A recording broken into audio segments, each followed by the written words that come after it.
Hi friends, welcome to our YouTube channel A to Z for banking aspirants. Today we are going to discuss about the revised MSME guidelines. The revised classification criteria for MSME will be effective from 1st July 2020. The revised classification guidelines are issued by Ministry of MSME via their notification dated 26/6/2020. On what basis an enterprise is classified as micro, small or medium? It is based on their investment in plant and machinery or equipment and their turnover. So 2 points to be considered there is investment in plant and machinery or equipments and turnover. So investment in plant and machinery we take for enterprises which are manufacturing oriented, and investment in equipment is taken for enterprises which are service oriented. So we know the classification for enterprises we have taken under MSME guidelines is micro, small and medium. And now we can see based on the limits, like to what extent an enterprise can be micro, like if the investment in plant and machinery is closing, what limit it will be making, it will be going to small enterprise or medium enterprise and so on. So for a micro enterprise, the investment in plant and machinery or equipment should not exceed 1 crore. Should not exceed 1 crore and turnover should not exceed 5 crore. So investment in plant and machinery should not exceed 1 crore and turnover should not exceed 5 crore. Then it is a micro enterprise. And for small enterprise, the investment in plant and machinery or equipment should not exceed 10 crore and turnover should not exceed 50 crores. So 10 and 50 are the upper limits there. And for medium enterprises, the investment in plant and machinery or equipment should not exceed 50 crore. At the same time, turnover should not exceed 250 crores. So for micro enterprises, the upper limits are 1 crore and 5 crore. For small enterprises, the upper limits are 10 crore and 50 crore. And medium enterprises, the upper limits are 50 and 250 crores respectively. And what are the other conditions that are required?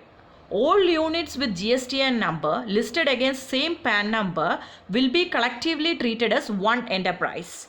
Like when you are going for this, like taking out the turnover or taking out the investment in plant and machinery or equipment, what criteria should be followed? All units with GST numbers listed against a single PAN number will be collectively treated as a single enterprise. And turnover and investment for all such entity will be taken together and we will be deciding whether that enterprise is micro, small or medium. And aggregates value will be considered for deciding category as micro, small or medium.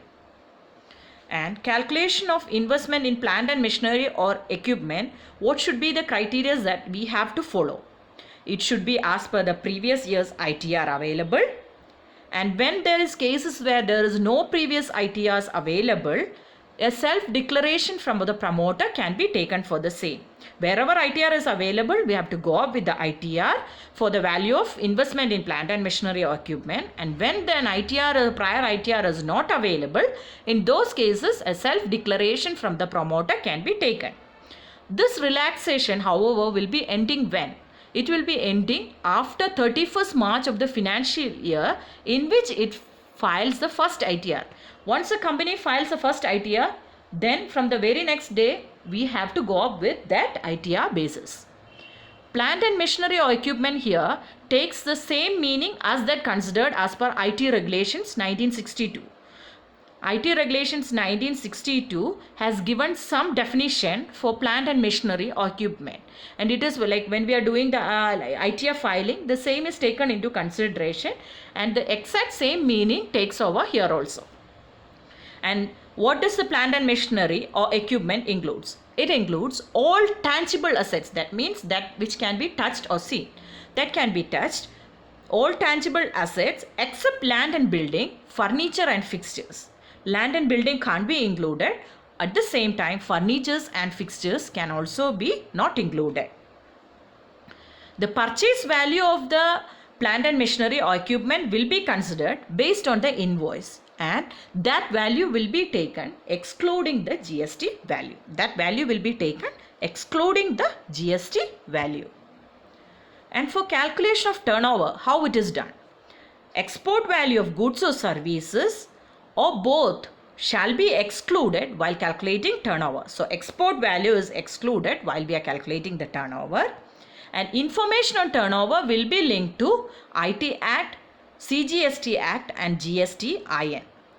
Information on turnover will be linked to all three of this. It will be having the basis of IT Act, CGST Act basis and GST-IN also will be considered. If no PAN is there, turnover considered on self-declaration basis till 31st of January 2021.